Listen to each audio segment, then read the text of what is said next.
Hey guys, what's up? I'm Erin and welcome back to the channel. Nearly half of all couples in America disagree on when they'll retire. But what's worse, more than half of couples disagree on how much they need to retire. One of the most common and most emotionally charged disconnects in long-term relationships is relationship timing and savings misalignment. This is about more than just dates and dollars. It's about how we dream and plan and how we plan the next chapter of our lives together. According to Fidelity's Couples and Money study, 48% of couples don't agree on when they'll retire. This means that nearly half of all partners are heading towards the same future, but on totally different timelines. It might mean that one partner wants to retire early and the other envisions working until 70. Or maybe one wants to do a full stop from work, or the other wants to do part-time or consulting work into retirement. Even just a couple years difference can create big ripples in financial planning. Let's imagine a couple. Let's say the gentleman wants to do a full stop, full retirement at the age of 60 because he is just emotionally done and stressed. But let's say his wife loves her job as a teacher and can't imagine stepping away until the age of 67. The problem comes when they envisioned a life together in retirement where they would travel nonstop. If they don't retire at the same time, this can create an issue. So why does this disconnect happen? Here are some of the biggest reasons retirement misalignment can happen. Different jobs have different demands. Some are physically demanding, emotionally demanding, might move you to burnout. So when you feel ready to retire is highly dependent on your position, and your spouse might not be dealing with the same things you are. Also, age matters. Age influences when you're eligible to claim Social Security, when you're eligible for Medicare, and even a few years difference can make a big impact. Emotional readiness plays a big role too. Sometimes one partner is just done. The other might be energized by their work or feel emotionally tied to their career. There are also financial misunderstandings. This is one of the most common and most overlooked sources of tension.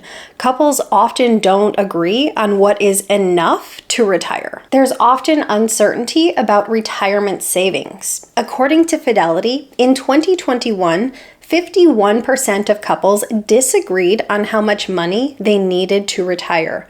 By 2024, that number actually went up to 53%. So over half of couples are walking around with a completely different number in their mind of what it means to be financially ready to retire. And this disconnect can have serious consequences, not just financially, but also emotionally. Let's go through an example. Let's consider Sarah and Kevin. Sarah believed they'd be fine retiring with $1 million between savings and Social Security. She was dreaming of modest travel, downsizing, and volunteering.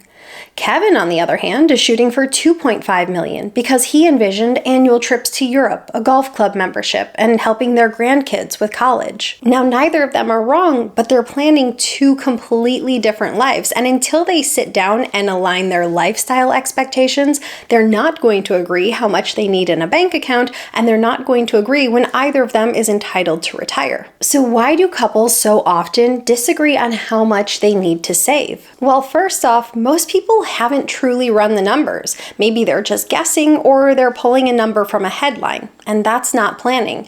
Two, maybe they just assume they're on the same page, but they haven't actually talked it out. Maybe one has this mental picture of beach vacations and the other is picturing sitting on the porch. These have entirely different costs. Also, risk tolerance plays a factor. One might be okay going into retirement with an aggressive investment portfolio. The other might not be comfortable with that and want a significant portion of the portfolio in cash. This changes how much you need to save in order to make that portfolio successful depending on your strategy. And also, the goalpost keeps moving with inflation and healthcare costs rising and life expectancies increasing.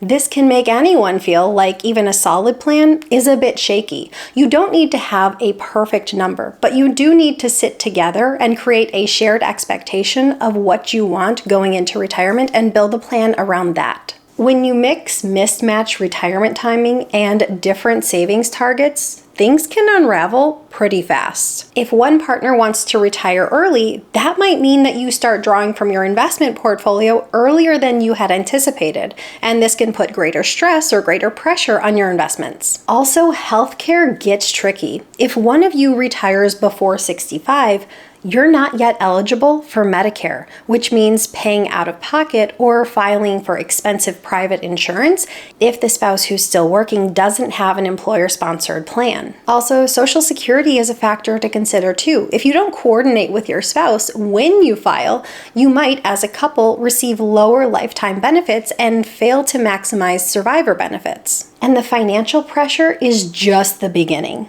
It isn't just about spreadsheets, it's about identity and purpose in your relationship. If one partner suddenly retires, the other might feel left out as this one embarks on a new chapter completely alone.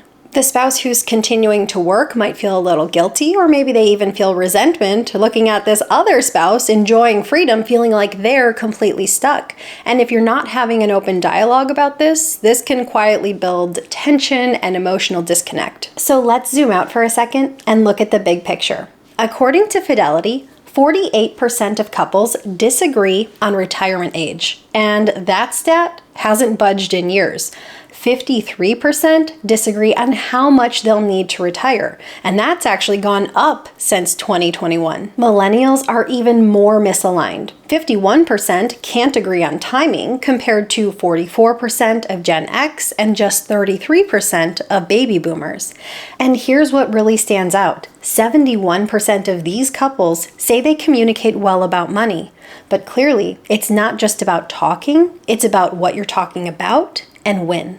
Here's the good news. You don't need to agree on everything, but you do need a shared framework. So here's how to get there. Start that conversation early. Don't wait until you're in your 60s. Start when you're in your 40s or your 50s on the generalized plan of what you want when you retire and what age you want that to be.